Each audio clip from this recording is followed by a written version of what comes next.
This is Software Engineering Radio, the podcast for professional developers on the web at se-radio.net. SE Radio is brought to you by the IEEE Computer Society and by IEEE Software Magazine. Online at computer.org/software.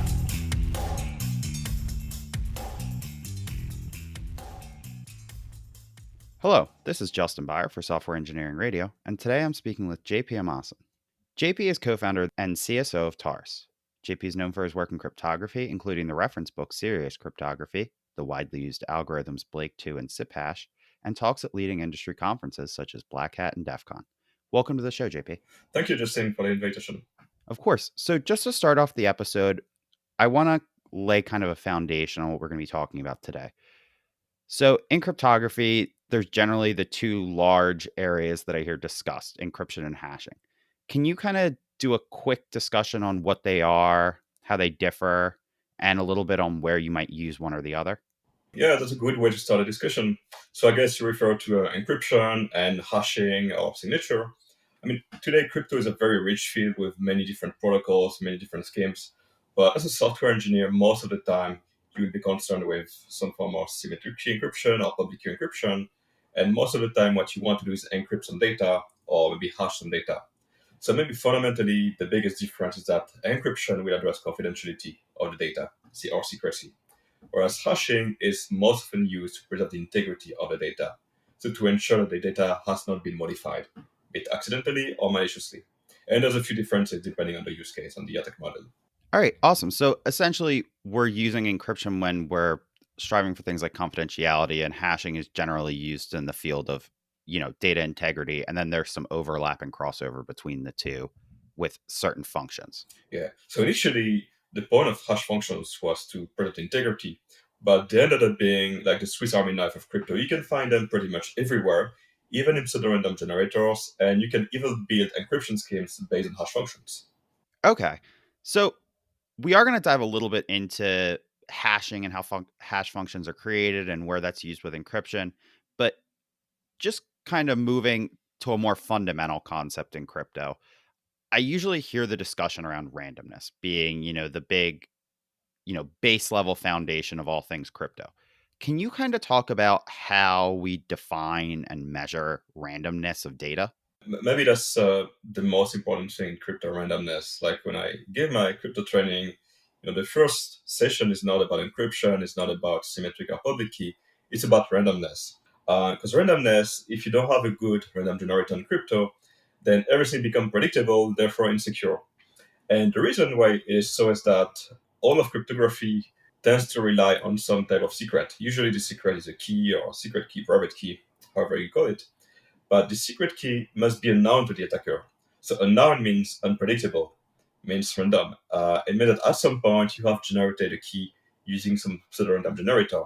And all your cryptographic scheme and protocol will bootstrap from this core randomness that you had initially. So it's extremely important that you have a secure PRG in crypto.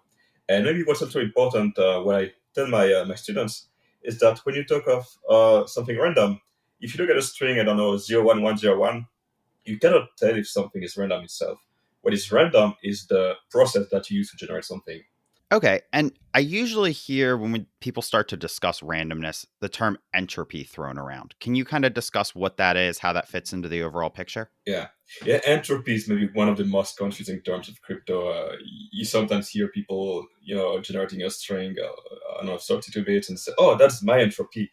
Because what they want to say is that that's the random number that I would use to get some predictability. But entropy, it comes from physics. It comes from the field of thermodynamics.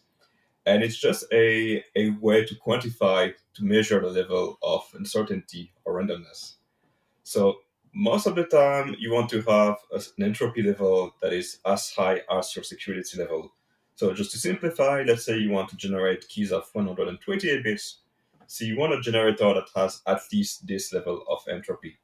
Because in principle, in theory, if you have a generator with entropy, n bits, then you can attack it by doing approximately 2 to the power of n operations. Okay, so essentially you need the level of security as kind of a downstream effect with that. Yeah, but usually you don't really have to worry about it. You're not going to measure the entropy. And actually, if you look at how Linux is doing it, they have an entropy counter somewhere is in dev proc somewhere. I don't remember exactly, but that can be quite misleading because the way they compute entropy is completely wrong mathematically. So you should not rely too much on what Linux tells you in terms of entropy. Yeah, and you had mentioned it kind of earlier, like with the concept of like a pseudo-random number generator or PRNG. Can you kind of discuss how that works for something like in Linux, where I usually hear the terms used like dev random, dev u random, and that controversy? Yeah. So you have different ways to generate randomness on your system. I think most operating systems will get you random generator as part of the OS, as part of the kernel. So if you look at Linux, it's accessible using the dev/random or dev/random device files. And the way it works is that the kernel is running a system whereby you have a state, a pool of like 4 kilobytes, and it will collect data from a number of sources that behave fundamentally in an analog way. For example, system interrupts, activity of your keyboard, of your mouse, or the network, and a bunch of logs. And it will combine all this data and hash it and do a bunch of cryptographic operations and put all this data in a big table. And when you want to extract some randomness, then it will take some of this data in these big tables, put it in some deterministic random bit generator, what is called TRBG, and from this you will derive a potentially infinite stream of bits. And then again, you can access it using these device files by using open and read, but the best way to do it on Linux and OpenBSD and FreeBSD is to use the get random system call, which is maybe the safest way to do. So why would I want to use the syscall, for example, instead of going to dev random or dev u random directly? So the syscall, if you do it in C, so if you use another language like Rust and or Go or JS, you don't have to worry about it. But if you do it in C, that's the best way because of the following reason. Dev random will block, which means it will stop returning data if the Linux kernel thinks that you don't have enough entropy. But most of the time, it will be wrong. It will be good enough. So dev random instead will never block, and specifically, it will not block even if you just booted the system and you have never reached a state with enough entropy. And in that case, you can be in trouble because if you don't have enough entropy, like 1 second after booting the system, then your random data might be insecure. So what GetRandom will do, it will wait until the OS has reached a good enough level of entropy, and from that point, it will never block, which is the right way to do. And you kind of hinted towards this earlier. What are some ways that PRNGs are attacked, for example, or RNGs, for example, are attacked? You kind of mentioned predictability, but how would someone go about determining that one of these things is giving predictable output? Yes, sometimes it's very, difficult to know if you have good randomness because what happens, you run an application and you want to generate some random stuff. So you don't necessarily just, return the random byte that you get from your PRNG. Sometimes, you want to generate a number with specific format. You want to generate, some random image or random data structure. And you want to make sure that all the stuff you will generate is distributed uniformly, which means that if you generate a random number between, 0 and 4, so 0, 1, 2, 3, or 4, you want each number to have the same probability of being returned by your program. And it's not always trivial because, for example, if you generate a random, I take as an example, between 0 and 4, you should not just take a random byte and do the regression modulo 5 because not all numbers will have the same chance of occurring. So what you want to do is use, in this example, rejection sampling, which is specific techniques that you want to use to generate uniformly random numbers. And you can generalize this to generating random stuff, random objects, and maybe a second class of problem that I often found 10 years ago when doing security audits, and I encounter much less often today because developers know how this works. And you also have libraries using that get you strong RNGs. But this problem is that of using a weak PRNG. So you have two types of PRNG, pseudo-random number generators. You have cryptographic ones, which are secure, meaning that if you have a long stream of bytes and you only know part of it, you cannot determine the rest. However, if you have a non-cryptographic PRNG, like the one in math/random, like the one in the C Tether library random, what will happen is that they will be very fast, but they will be completely predictable if you have part of the output. So let's say you generate 1 kilobyte, the first, the first 64 bytes, then you would be able to determine the rest. with something like the Merson twister, but not with a cryptographic one. So you want to make sure that you use a strong PRNG. So, for example, in Rust, you want to use ORS RNG. Dev random, of course, is cryptographic. And that's a very common mistake. So just kind of changing directions a little bit here, now that we've kind of laid the foundation of randomness and how that impacts crypto overall, I want to kind of dive into encryption a little bit. Now, back in episode 378, there was a discussion about public key infrastructure and some discussion on TLS and how the protocol works overall. So we're going to kind of table that and not really dive into that portion of it. I want to talk more about the underlying functions of encryption and some of the different pieces of it. So generally, the term that I hear brought up the most in the world of encryption, at least at the base level, is your ciphers and your cipher suites. So can you kind of define and explain what a cipher is and what its goals are? Yeah. So cipher is a very general term to denote any algorithm or any construction that gets you, this notion of encryption, whereby you take a plain text and you obtain a ciphertext. It also applies more generally to systems that include some type of authentication, so some types of signature. When we talk of cipher suites, so that's usually in the context of protocols such as TLS or SSH, where you can configure your system by telling let's say the combination of ciphers, or more specifically the combination of crypto algorithms that you want to use. So for example, in the older TLS versions and TLS 1.1, 1.2, you could say, for example, oh, I want to use RSA for the handshake, and then I want to support AES CBC and RC4, and you would list your different combinations of algorithms of cipher suites in a specific order, whereby the ones at the top are prioritized compared to the others. But that's usually, that's done for historical reasons, where you had systems supporting different types of algorithms. But today, we tend to avoid, asking the user to choose what ciphers they want, because there's a chance that they pick the wrong combination of ciphers. So if you look at TLS 1.3, you have very few cipher suites, I think 4, 5, or 6, and all of these are secure and reliable, and you can shoot yourself in the feet most of the time. So essentially, as technology has advanced and the world of crypto has started to really be more forefront on these common web technologies, a lot of these things have been abstracted out because, again, and we're going to kind of discuss some of these insecure cipher suites later. You don't want the developer selecting, triple DES or RC4 as their encryption algorithm, since we know it already has issues.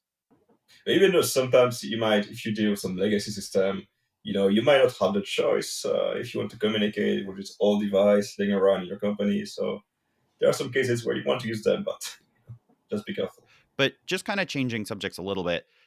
So I usually hear ciphers discussed first, and then I usually hear that there's the two big giant groups of ciphers, stream ciphers and block ciphers. Can you kind of discuss what the difference between the two of those things is, how they kind of work, and then we'll dive into some examples after we kind of discuss that base. Yeah. Well, typically today, the good news is that as a developer, if you work on a web application or mobile app, you don't have to worry too much about block ciphers, stream ciphers. But historically, they were from two very different classes of applications. The stream ciphers, the way they work to encrypt a message, so you can see them as some kind of pseudorandom generator. What it means is that it will take a secret key and another value that we call the nonce, number used only once. And using these two values, the stream cipher will generate a potentially infinite stream of pseudorandom bytes, so random looking bytes. And to encrypt, you will just take this pseudorandom key stream and XOR it with a plain text, and decryption is the same because then you can cancel out the key stream XOR operation. And why it was designed, it was just a way to simulate or emulate the one-time pad, which was, this system used during the Cold War, whereby you had, a suitcase and a very long string of bits, and then you would use it only once to XOR the message with this long sequence. So block ciphers are much closer to the intuitive notion of encryption, where you take a message and you transform the message using some crypto algorithm. And it's called block cipher because it actually defined as an algorithm that takes a block, so typically of 16 or 32 bytes, and it transforms it into another block of 16 and 32 bytes. But I mean, we'll go back to this later. You can also combine the two and create a block with a stream and a stream with a block. So, I mean, yeah, it's kind of less common today that you're going to see this hard delineation between the two, because in the protocols, they eventually get mixed together. And as you kind of mentioned, we'll probably discuss this a little bit later on in the episode. But I heard you mention the stream ciphers being like a PRNG. So, and you said that you use a key and a nonce. So is that similar to how with a traditional PRNG you would initialize the state? When you talk of PRNG, for example, the pseudorandom generator in the Linux system, it's a combination of different components. The one that will, look for pseudorandom data from the environment, the system that will maintain a state, quite a big state of 4 kilobytes, for example. And the last component is the one that is closer to a stream cipher. It's what we usually call deterministic random bit generator. And this system behaves very similarly to a stream cipher. So it takes some input value that is called a seed in the context of PRNG. In the context of stream cipher, you would call it a key. And that will generate a long stream of bits. But you can really imagine having a pseudorandom generator system where one of these components, the last one, is very similar to a stream cipher. And if you look, for example, in the OpenBSD kernel PRNG, so it relies on Chacha and Chacha 20, or is it Salsa, one of the two, to generate the randomness. And this Chacha 20 is exactly what you find in a TLS 1.3 as a stream cipher. Okay, so they're actually using a stream cipher as part of their PRNG in OpenBSD. Yeah. Interestingly, if you look at the core of Chacha 20 at Salsa, it's something that is very similar to a block cipher. It's a kind of permutation. So the same kind of thing you find in a block cipher. And yeah, now that you mentioned block ciphers, let's kind of dive into some examples of what are block ciphers, or at least common block ciphers that developers would see being used. I usually hear AES being thrown around as the most common one that everyone's using, and then the legacy being, triple DES or DES, which data encryption standard. Okay, so most of the time you're going to use AES, and sometimes you don't even have to choose AES because it will be the default cipher in the library that you're going to use. So it used to be a time where you had to choose AES or triple DES or CAS or something else. I think now most libraries have made it easier for you to use AES by default. And the reason why you want to use AES is not only because it's the best cipher of all time, it may not be, but it's because it's standard, it's supported pretty much everywhere. And in particular, it's supported in your CPU as native instructions, which means that you have actual silicon dedicated to running AES in your chip, which means that it would be much faster than another algorithm. So, for example, it would typically run at a speed of like a few gigabytes per second on a laptop, for example. And in comparison, if you were to use AES without these instructions, it would be approximately 10 times slower. So that's the reason why you use AES most of the time, because it's faster and it's safe. Okay, so due to it being built into the CPU, it makes it a lot faster. And, it is the advanced encryption standard, so it has been standardized. And I know NIST has done documentation on it and other things like that. But just diving a little more into AES, I've heard a lot of the underlying functionality without going super into the math here. It has like mixed columns and some of these other functions. Would you be able to explain like kind of how that all fits together to create the encryption standard? Yeah. So maybe instead of explaining specifically how AES works, because we would talk about finite fees and polynomials and things that might get listeners a bit lost in math. When you design a cipher like AES and modularly, when you design something like a hash function or any symmetric cryptography scheme, you don't design a big algorithm that does everything. You want to minimize the code size. You want to minimize the kind of stuff that has to be analyzed in terms of security. So you will design a small piece of transformation that we usually call a round, and you will iterate this round. So in AES, for example, you have 10 rounds, and each round can be broken down in 4 pieces, which each achieve a different security property. So you have one piece of a round that achieves what we call diffusion, which means it will spread the differences all across the state of AES, which is a 16-byte value. And you have another piece that achieves what we call confusion, and corresponds to cryptographic strengths by mixing bits in a very strong way, but not diffusing the changes across the state. And to achieve this, we use something called S-box or substitution boxes, which are kind of tiny block ciphers that you use to transform 8 bits into another 8 bits inside AES. Okay, so it's kind of back to that whole concept. Encryption is all a permutation, and kind of leaving the math out specifically of AES. It's breaking things down into these little boxes and then doing specific functions on them to derive certain security properties, which we are going to discuss a little bit later with security goals and security properties of these algorithms. But I just want to jump back a little bit. Before, when we had started talking about block ciphers, I heard you mention modes of operation. Can you kind of dive into what that is and how that impacts how the cipher works? Yeah, that's a great point, because if you take a cipher, a block cipher alone, it's quite useless because it will just transform one block of 16 bytes into another block of 16 bytes. But most of the time, your messages will be longer than this. So how do you do?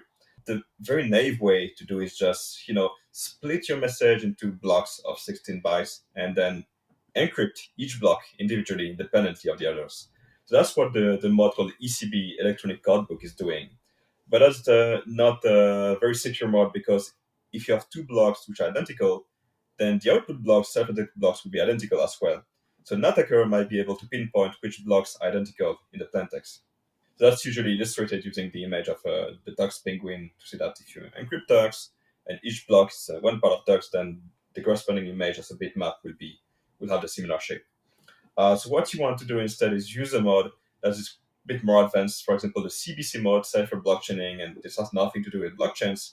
It would just chain the block by taking the ciphertext of the first block and doing an XOR with the subsequent plaintext block, and so on. And you have another block another mode, which is called the counter mode, and it's quite different. It actually doesn't work on the message block. So what the counter mode is doing is create a stream cipher based on a block cipher, and that's a completely different approach. Okay. So essentially, never use ECB anymore if you can avoid it. And then you're looking at either a CBC or a CTR mode when you're using something like AES. Yeah, unless for this very specific case, when you encrypt small, very short pieces of data. I had, a funny story. We are doing a security audit with other people, and my colleague, another cryptographer, he tells me, "Oh, JP, I found a critical vulnerability. They're using ECB. What a bunch of idiots!" And I asked him, "Okay, man, what do they encrypt ECB?" They encrypt a pin of 4 to 8 characters.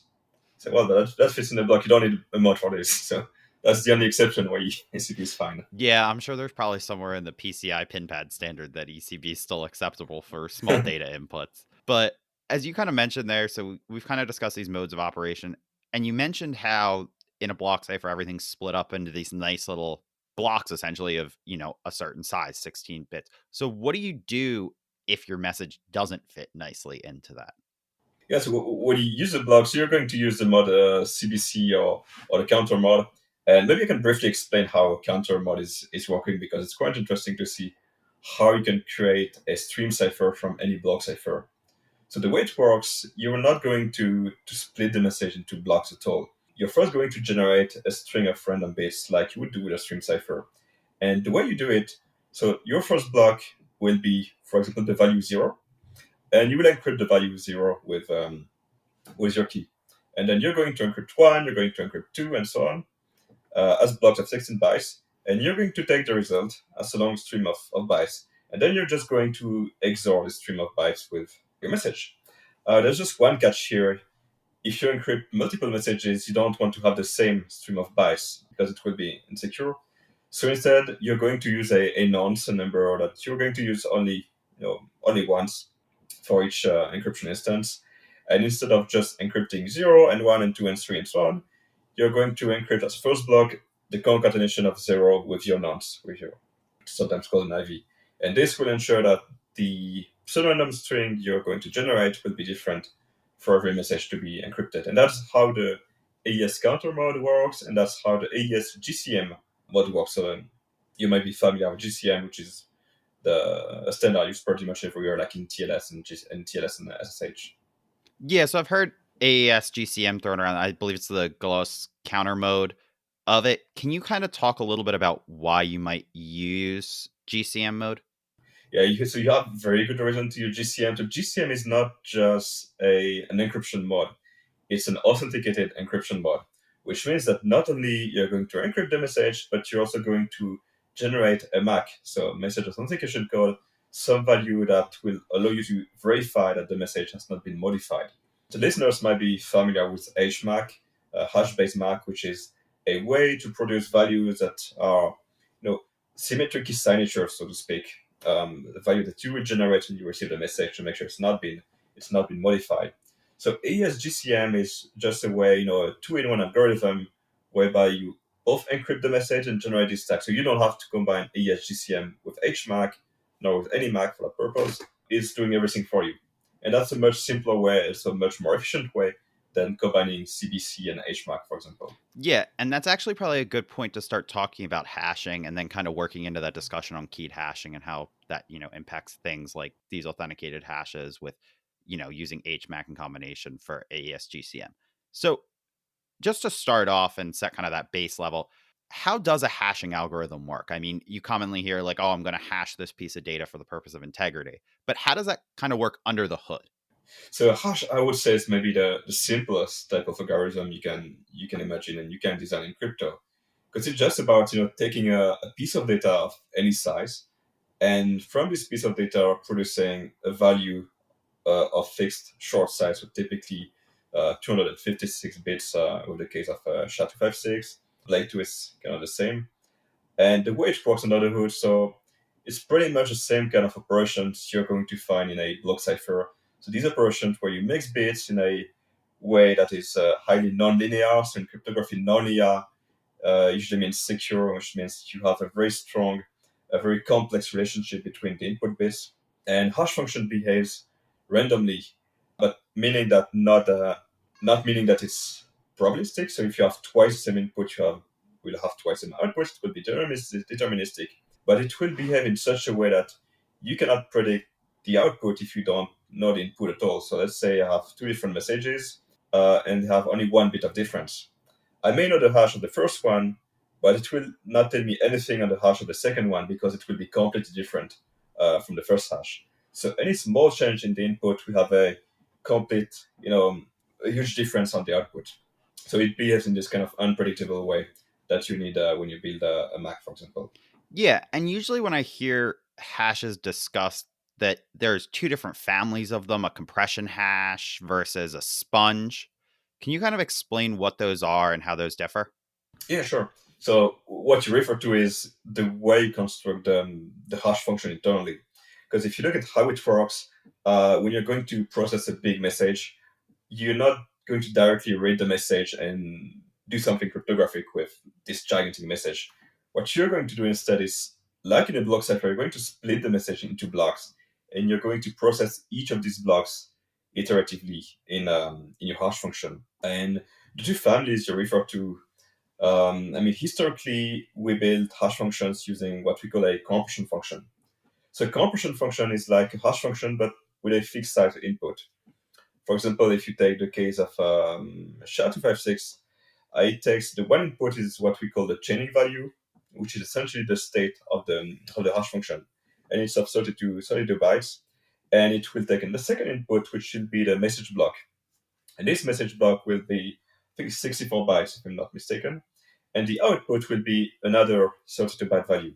So you're going to compress a combination of the state and of the message block to get another state value. And you're going to iterate this after the message blocks. So internally, you use something that is quite similar to a block cipher. The other hash functions like SHA-3, also called cache-stack, they work a bit differently. They rely on something called a sponge construction, where what you use internally is not technically a block cipher, but it's a permutation. So block cipher is just a permutation with a key, and a permutation is just a block cipher without a key. So ultimately, it kind of relies on the same types of bitwise, wordwise transformation. The difference is that the permutation is like a block cipher without a key, which means it's a bit simpler to design. It has slightly different security properties though. Okay, so essentially, when we're inputting a key into something, it's used as a way to almost randomize the output in such a way that you're not necessarily worried about from a permutation perspective with hashing, because you want the same input file to result in the same output, versus with encryption, you don't necessarily want that. Right. There's just maybe one detail when I said that you use a block cipher in the construction of a hash function. The important detail is that the key of the block cipher is not secret. We use the key slot, for example, for the message block, for the chaining value, but it's not necessarily a secret value. Because you can also construct hash functions where you take a key as parameter. And that's a technique that you will use to generate a message authentication code or pseudorandom function, but the key will be processed a bit differently. Yeah, and now that you mentioned that message authentication code, how does that kind of differ from the traditional hashing where you're doing a keyed hashing, which as you kind of mentioned, that is the same for a compression function no matter what. Is it just that with something like a keyed hash, doing HMAX, you're doing a secret key instead? So historically, we wanted to build keyed hash functions to get max, to get pseudorandom functions, and to use them as max. But we didn't have any, and cryptographers thought about the idea of just taking a hash and instead of just hashing a message, concatenating a key with a message or a message with a key, and then calling it a day and having a PRF or a MAC. But they realized that this naive construction was not secure, in theory at least. So they set out to design something for which they could have some nice mathematical proof, security proof that this design fulfills all the security goals you want to achieve. And they ended up with HMAC, hash-based MAC, where you combine two hash functions, and you have this nested construction whereby you compute the first hash and then you hash a second piece of data that includes the first hash. So it's from my perspective, it's a bit over-engineered. And historically, we had HMAC because we wanted to have these security proofs. But now we have, if you look at modern hash functions like SHA-3, Blake2, or Blake3, you don't need the HMAC construction. So you don't need to build HMAC SHA-3 or HMAC Blake2 or Blake3 because you already have a keyed mode designed specifically with the hash function. So it's used there to do HMAC Blake2, you could do it, but you can directly use the keyed version of Blake2, which will be as secure as HMAC. Okay, so as time has gone on with most things, the way that we approach it is kind of changing, where HMAC is starting to get less important with these specialized functions, whereas instead you can use these more modern hashing functions to achieve the same security goals, which we are going to talk about a little bit later when we start to discuss how an algorithm's kind of proved out and provable security and those concepts. But I just want to cover a couple more things before we go into that discussion. So we've kind of discussed using hash functions and we've discussed them for data integrity. Now, I usually hear the one common use, at least, is the concept of hashing a password and using a salt. Why would you want to do that? What are some situations in which you wouldn't want to do that? What are some algorithms you would want to use versus not use? Yeah, that's a great point, and maybe the most important question in the in the whole discussion. I think what's important here is that even if you have a secure hash function, just 3 Blake3, it might be secure in the context of general cryptographic applications. It might be collision resistant, pretty much resistant, you name it. But you don't want to use this kind of general purpose cryptographic hash for hashing passwords. And the reason why it is that cryptographic hashes, they're designed to be fast because most of the time that's what you want. You want speed, you want to protect the environment and do as few computations as possible. But in the context of passwords, it's quite different because the stuff you're hashing passwords, they have low entropy. So if we want to refer to entropy again, and it means that if the hash function is very fast, very efficient, then an attacker that knows the hash, then they might be able to brute force your password by trying many potential passwords repeatedly. So what you want is instead is something that we call password hashing function, and it's designed specifically for the use case of password, where you want the hash function to be relatively slow and also to use some, fair amount of memory to make password cracking much harder if you have a GPU, FPGA, or another specific device. So what you're going to use instead is something like PBKDF2, which is the NIST standard for key derivation. So it's been called key derivation, which is quite similar to password hashing. And now we have modern algorithms such as Argon2. So Argon2 was designed specifically to be secure against GPUs and FPGAs. And the way it works is that it takes not only password, it takes another value that we call a salt. So for each password you're going to use, you want to use different salt. And it also comes with two additional arguments. So one for the speed, how many iterations you want to do, how slow you want the hash function to be.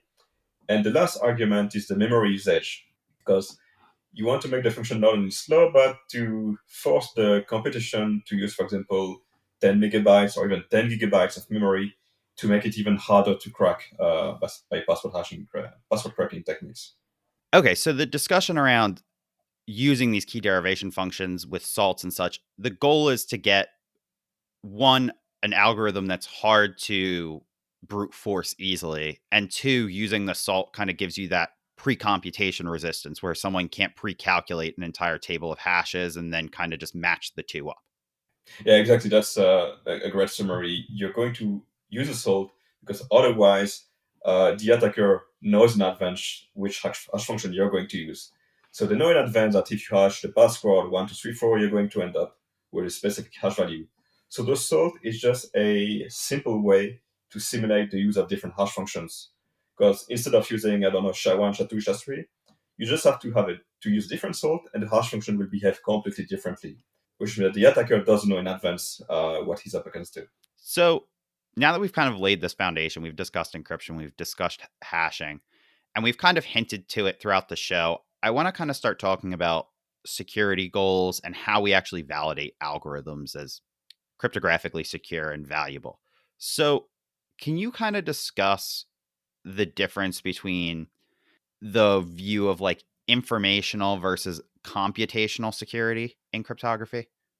Yeah, sure. Maybe one example is maybe to the simplest one, hash functions. So let's say I have some piece of data, some passphrase I want to hash, and I hash the passphrase and I give you the hash.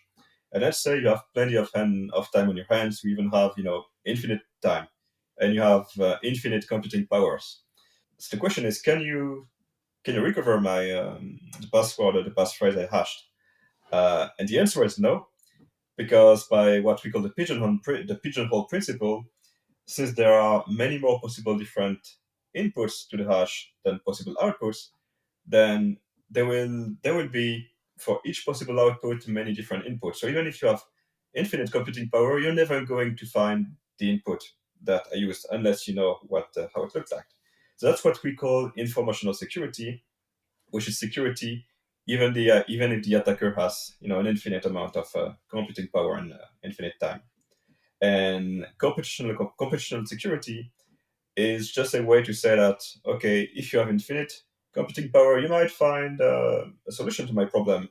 But in practice, you will need to carry on a huge amount of computation that will take you millions of years. So we just accept the risk and we say it's secure. So maybe I can briefly explain what it means in the context of encryption. So I think in encryption, use a key of 128 bits. So you can, of course, try all the possible keys, but it will take you, you will need to iterate over 2 to the power 128 possible keys, which is a number I'm trying to think of a comparison. But I think there's been only 2 to the 80 or 2 to the 90 something nanoseconds since the creation, since the Big Bang, like 40 million years ago. So that's quite a high amount of competitions. So essentially, it all comes down to you're kind of taking two views of an attacker. They either have infinite computing or you're kind of looking at it from the realist point of view where you're saying realistically no one has infinite computing power. What's the limit that someone would need to get to actually be able to successfully break this algorithm? Yeah. So usually we consider that 128 bit of security is enough. So generally 120 bit security just means that you need to carry out of the order of 2 to the 128 operations, whatever the operation is. So if you look at AES with a key of 128 bit, then you're fine. If you look at elliptic curve cryptography with a key of 256 bits, then you will get 120 bit of security. One big difference is RSA. So of course, if you have an RSA key of 1024 bit, you're not going to have 1024 bit of security. You're just going to have a key of this size, but the security level will be much lower. So, for example, what you get with RSA 1024 is, I think, close to approximately 80 bits of security, or even lower. I think it's much lower than this. So, you don't want to use RSA 1024. You want to use 2048 at least. Okay, and that just has to do with how the underlying mathematics of the algorithm and key derivation are occurring. It's just the fact that RSA, with the nature of it, it's not a direct correlation like it is with a symmetric algorithm. Yeah, it's completely different. So a key size for a key for a stream cipher or a block cipher is just any string, of the size of the prescribed key size. But if you take the case of RSA, for example, the key is not any string. It's a specific type of number with specific properties, so specifically prime numbers. So not any value of the size that you use will be a valid key. And the best attacks to break RSA and the best attacks to break elliptic curve crypto. So they're not just brute force like attacks. They are attacks that really exploit the mathematical structure of the algorithm. So if you want to break RSA, you don't brute force all the possible numbers. You try something much smarter, which is called the number field sieve. So why do you want to use something like elliptic curve over something like RSA? Yeah, that's a very good question, and there's been a lot of debates in the crypto community. RSA vs elliptic curves. So they're quite different. You cannot do exactly the same kind of thing.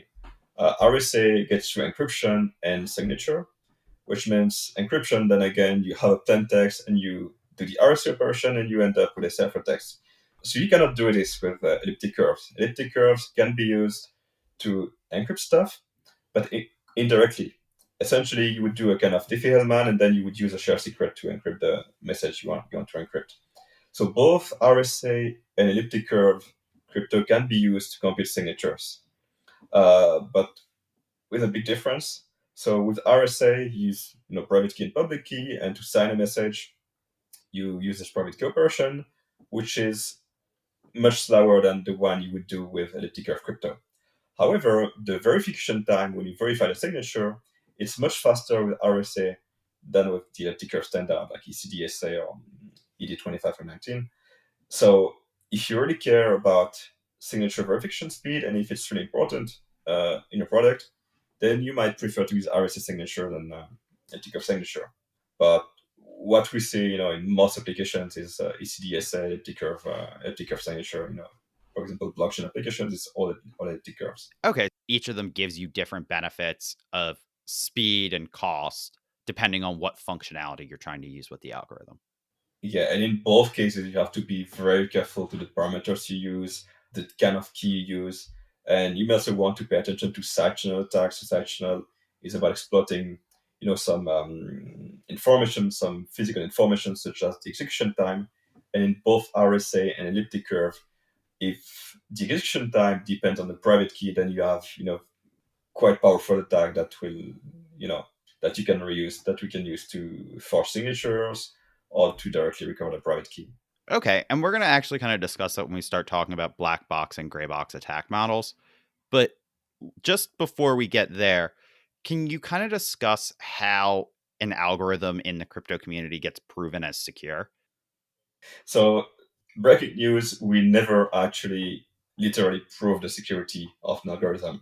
We just prove that one algorithm is at least as hard as breaking another algorithm, or at least as hard as solving a math problem that we believe to be hard enough. So, like the factoring problem for RSA, or the discrete logarithm for Diffie-Hellman and for the ticker of crypto.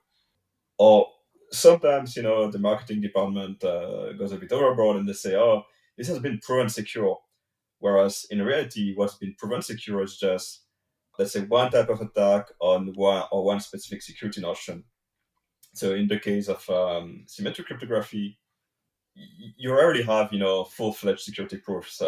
Most of the time we just rely on the failed attempts by many cryptographers for many years, but since we don't have this mathematical structure that you have in RSA or elliptic curves, you have no real way to to prove stuff because it's a complete mess. You have a very complex relation between the input and the output, but you don't have a math structure such as exponents, finite field, and stuff that you can leverage to say something about the security.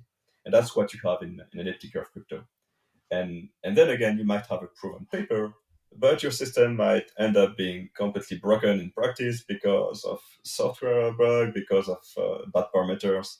So it can be a bit deceiving to say, "Oh, I have this pretty secure stuff," but then in practice, it's a completely different game. Yeah, traditionally I hear the example of things like elliptic curve, where if you select a bad curve or a non-secure curve, it defeats the entire purpose of the algorithm. Even though you might have a provably secure algorithm, it comes back to implementation and the parameters that you're using for it. Yeah, totally. There's the type of curve you want to use. So the first thing you learn at elliptic curve school is not to design your own curve and use a standardized curve. So don't negotiate the curve parameters. And even then, I think last week I looked at a very nice article about one of the most widely used elliptic curve based signature scheme called ED25519, which is a state of the art signature scheme based on the curve 25519, which is safe and which is not really reliable. It's used pretty much everywhere. But if you look at the standards, if you get different specifications, they will tell you different things regarding testing, regarding input validation. And in this article, I think they looked at maybe 5 or 6 different implementations, and all the implementations behave differently in terms of input validation and what type of key you authorize, what type of signature you authorize to be verified. So you have to be also very careful when you validate inputs, and because you have specific public keys that should not be used. So if you receive a public key, you want to verify that it's a valid one. Otherwise, you might end up with, let's say, in signatures that will be accepted when they should not be accepted, for example. It's kind of, again, as we've discussed already, that implementation. And I'll definitely link that article in the show notes. And I'll also link some information on how we discussed earlier with the number field sieve. But just kind of changing a little bit of directions here. You've mentioned the concept of security notions, and we've kind of discussed, side channel attacks, and I mentioned attack models before. Can you kind of talk about what attack models are and black box versus gray box? Yeah, sure. Typically, the when we prove security of a cipher and when we make a security claim, it's like you design a cipher, you don't just say, "Oh, it's secure." You say it's secure with respect to this security goal against this type of attacker. And when we say type of attacker, we have well-defined attack models. So in the context of encryption, maybe the weakest attacker you can imagine is the passive attacker that only sees ciphertext. That's what we call non-ciphertext or ciphertext only model. But in practice, a real attacker typically they can inject content, they can modify content, they can drop packets on the network. So you're dealing with active attackers. And to model active attackers, we have different notions. We have what we call chosen ciphertext. So chosen ciphertext is a kind of attacker that we imagine has access to a black box, and this black box will give them a ciphertext for any plain text they send to the box. So they can send any number, any reasonable number of plain text, and they will get a ciphertext.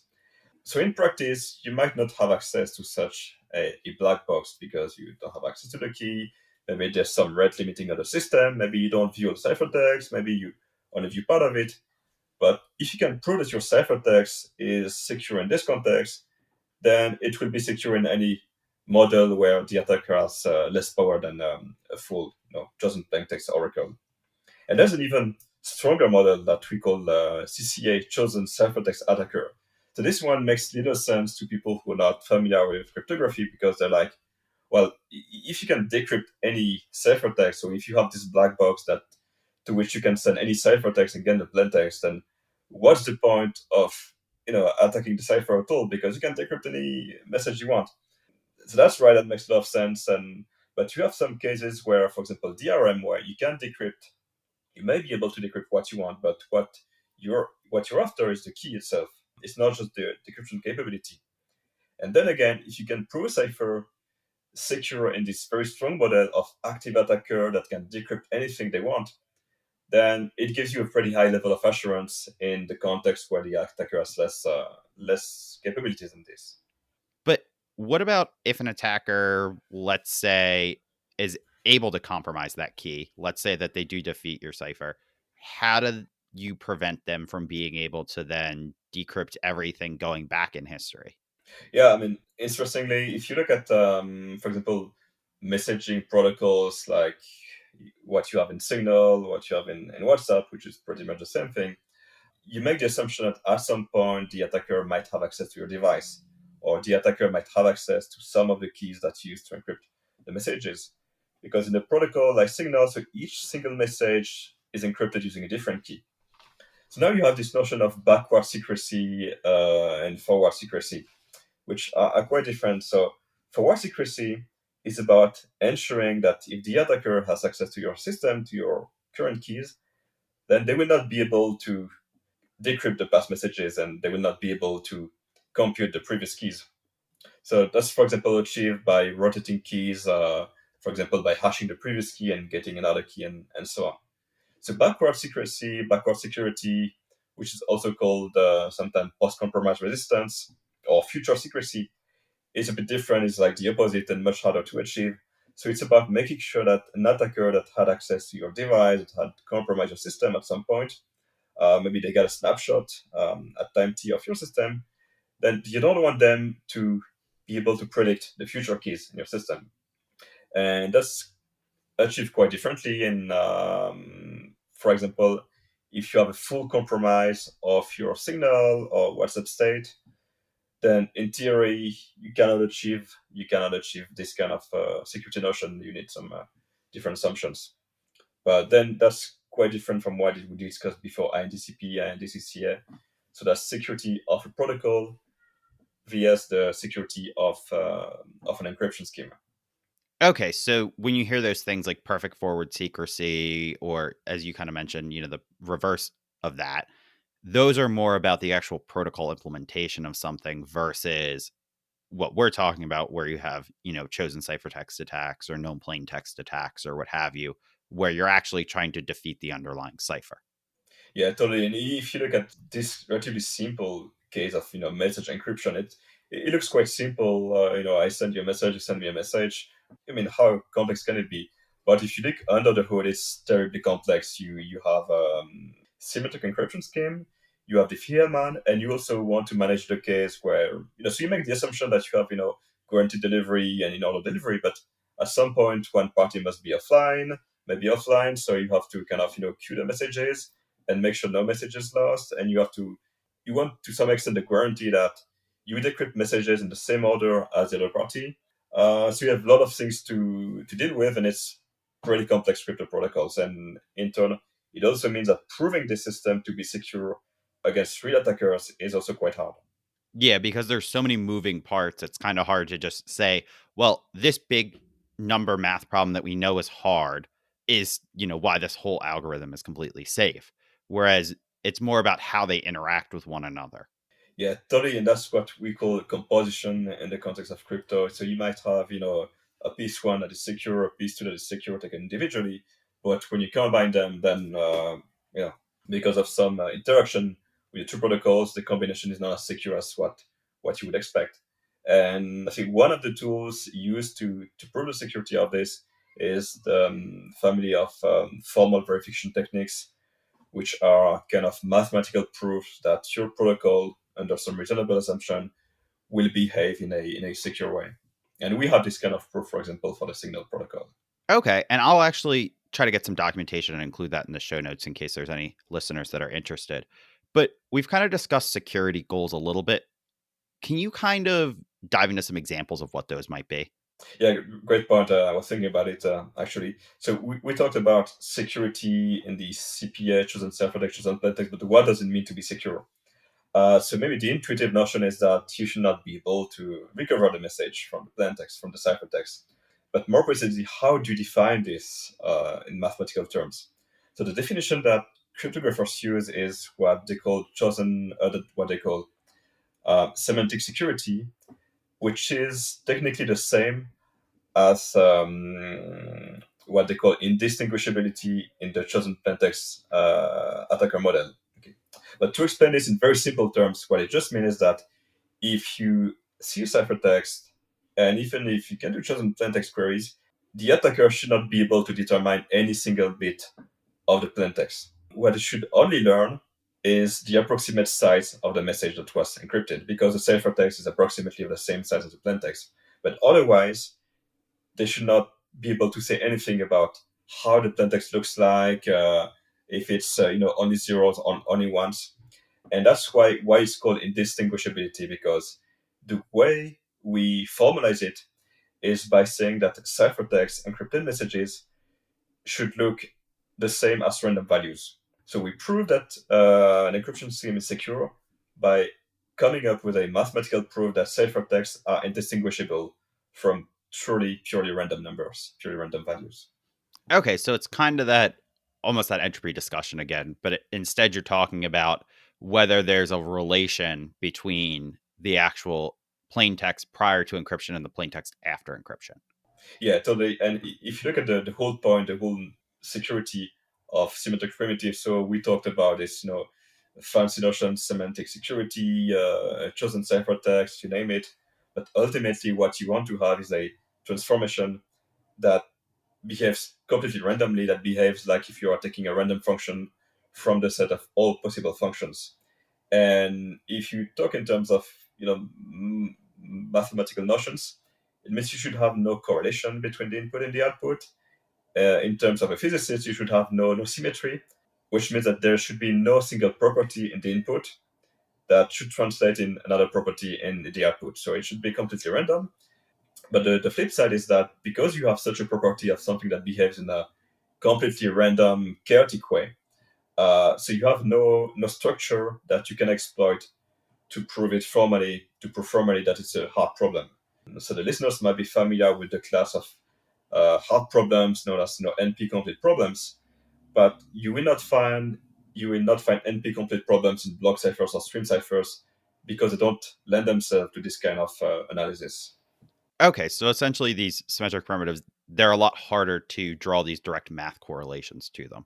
Okay, so kind of moving into a discussion on some active breakage of these ciphers. Can you give some examples of some of the common attacks that you see against different ciphers like block and stream ciphers and even hashing algorithms? So usually, when we talk of security failures with this kind of algorithms, I don't think I've ever seen a symmetric algorithm being broken in practice in really a really realistic scenario where it was broken by exploiting a flaw in cipher. Most of the time, and what we see, I mean, all the time, what we see fairly frequently is either bad implementations or keys that have been poorly generated. For example, last week, I found a cryptocurrency wallet that was using AES, and, key on the right size, a good implementation of AES, but the way the key was computed from a password was quite weak, and you could brute force the password and therefore determine the key. So that's the kind of thing that we find. Another example is when you use AES GCM or when you use a stream cipher like Cha-Cha-20, you want to use a key as a secret parameter, and also a nonce that is a value unique for each time you encrypt a message. So unique, of course, means it should be different. But what we sometimes observe is that this nonce is hard coded in the source code, which means it's not unique, and then it defeats the purpose of using a stream cipher. So yeah, the option is that what you should be careful is less than the name of the algorithm you use is how you use it, how you generate the key, how you generate the parameters, and also how you test the whole thing. Okay, so it's that implementation issue that's occurring, and that it's kind of back on the developer to appropriately test their code. And we can discuss that a little bit later on. But as you kind of mentioned, the nonce, or initialization vector IV being hard coded, it reminds me of the zero logon vulnerability pretty recently from Microsoft, where they had a hard coded IV of all zeros. And I mean, it kind of goes to show that even these huge companies are making these kinds of oversights and mistakes in their code. But an initialization vector, an IV, and a nonce are actually kind of two different things, and I hear them used interchangeably a lot. Just for the listener, can you kind of clarify exactly what they are and what the difference between the two is? Yeah, you're right. Both terms are used, but they're quite different. So IV is sometimes called initialization vector, sometimes initialization value. So the main difference in the context of encryption is that an IV, if you look at CBC, for example, in the CBC mode, the security requirement is that the IV should be unpredictable. unpredictable, which essentially means random. That an attacker cannot predict the future IVs. And the nonce is quite different. Nonce is a number used only once in the context of crypto, at least. So what it just means that you should not use twice the same value uh, as long as you use the same key. So it doesn't have to be random. You may just use a counter like 1, 2, 3, 4, 5, or you can start from any value that you want, and you don't want it to repeat. So if you use a random nonce, so you might be fine, but you just have to be careful that the nonce should not be too short, because let's say you use a nonce of 64 bits and you take a random value each time. So on average, you have a repetition of a nonce after 2 to the 32 instances. So you should only use a random nonce if the nonce is large enough. So typically, if it's 128 bits, you should be good after at least 2 to the 64 instances. But what you only care about is uniqueness, not randomness. Okay. So is there like a recommended way that you would want to generate nonces? So what you can do if you're in a protocol where you have different packets and each packet has a unique sequence number, then you can directly use the sequence number of the packet as a nonce. So you don't have to generate and worry about how to manage nonce. And you know that the receiver of the packet, they will know the sequence number, so that you don't have to transmit the nonce separately, okay? Because you know it's equal to the sequence number. And that's pretty much what TLS 103 is doing now. So then, kind of moving along here, how would a developer pick what cipher or mode or hashing algorithm they should be using in their application? So ideally, if you use a type of API of library that people call modern, you will have a function, for example, that would be called encrypt or cryptobox, where you don't even have to choose the underlying algorithm. You might not even know which one it is. So I think a library like Lipsodium gets you a, a function called crypto box or crypto secret box, and you just give it a key and a message, and it takes care of everything for you. However, it might not always be the case. You might have to choose which algorithm to use, or you might have to use specific algorithm because you must implement a specific protocols, or you might your system might only support, I don't know, AES in CBC mode. Hmm. So what you want to pay attention to is the key size, is how you generate the key, is the mode. Don't use ECB. But if you have the choice of the library, what I usually recommend is to choose a library that does part of the work for you. So you have library like, for example, I don't know, Crypto Plus Plus or Bounty Castle, where you have like a huge choice of algorithms, secure ones and less secure ones. So if you have the choice, better pick a library like Salt or Sodium, where you have little choice of algorithms, and where it only offers you good modern algorithms, and not all stuff like this, like RC4. By the way, don't use RC4. It was quite popular 20 years ago, but today it's not recommended. Given the hypothetical situation here, let's say I can't pick my library and I have to pick an algorithm for something. Is that where I want to look at some type of standards, like a NIST standard or like a FIPS standard, to kind of decide what the appropriate amount of security is for my data? Yeah, so I think if you stick to the NIST recommendations and the FIPS series of standards, usually you're good to go, because they follow pretty well the recent attacks, and they obsolete the old insecure ciphers, just SHA-1. I think today most of the time you're going to use AES GCM. What's important is a mistake that I see quite often is people that just encrypt stuff where they're to encrypt and authenticate the data. So if you can use AES GCM, which will get you authenticity and integrity and not just confidentiality, then you should do it be whether you encrypt, I don't know, database content or data over some network communication. Uh, you want to use AES GCM or Chachapoly, which is another type of authenticated cipher. But yeah, most of the time you want to use one of these standards. And in terms of hashing, you may also care about speed performance. So a small personal plug here. So I've designed Blake3 with a number of other people. So Blake3 is a hash function that is extremely fast if you have multi-core and SIMD instructions. So if you care about speed, you might pick a different algorithm than if you don't. But Blake3, for example, is considerably faster than SHA-3 or SHA-2. So if you hash large files, you may want to give it a try. All right, awesome. And I'll include some links and resources to some of the libraries and the protocols that we mentioned here. So just to start to wrap up the show here, what would be one takeaway from this episode that a software engineer should have? Don't hash passwords with a normal hash function, and do not hardcode the nonces in your system. That's maybe the most common bugs I find. And also use authenticated encryption, not just encryption when you can, because it saves you a lot of problems detecting corrupted data and preventing attackers from modifying your data. That's quite simple things, but when you're not a cryptographer, you don't know this. And maybe a last piece of advice, if you want to learn more about cryptography, I heard there's a nice book called Serious Cryptography, which I happen to be the author of, which kind of explains all these concepts in relatively simple terms.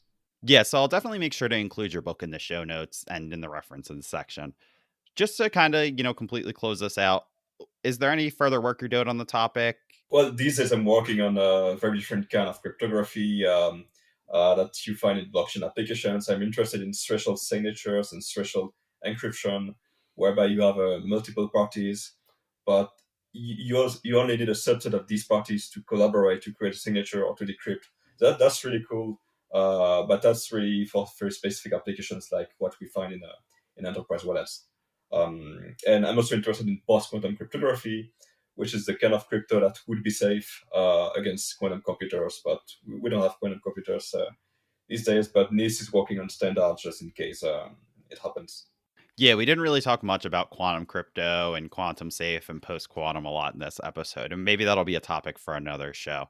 And I know you're also working on a new book. Is that correct? Yeah, that's right. So that's a completely different book than the last one, but it will be about explaining many different concepts in cryptography, from the simplest one to the most complex one. Also some historical anecdotes. So it could be out, I think, later this year in December, probably with Mustache Press. I'm really excited about it. It will be a kind of dictionary of cryptography. That sounds awesome. Well, JP, I just wanted to thank you for coming on the show and discussing all these cryptography topics and encryption and hashing and all these other things. Thanks, Justin. That was a really good discussion. We could have gone much longer, but I hope the podcast listeners love it. And yeah, see you next time. See you next time. And I will definitely include some social media resources in case any of our listeners want to reach out to you. Excellent. This is Justin Beyer for Software Engineering Radio. Thank you for listening. Thanks for listening to SE Radio, an educational program brought to you by IEEE Software Magazine. For more about the podcast, including other episodes, visit our website at se-radio.net. To provide feedback, you can comment on each episode on the website or reach us on LinkedIn, Facebook, Twitter, or through our Slack channel at seradio.slack.com. You can also email us at team@se-radio.net. This and all other episodes of SE Radio is licensed under Creative Commons License 2.5. Thanks for listening.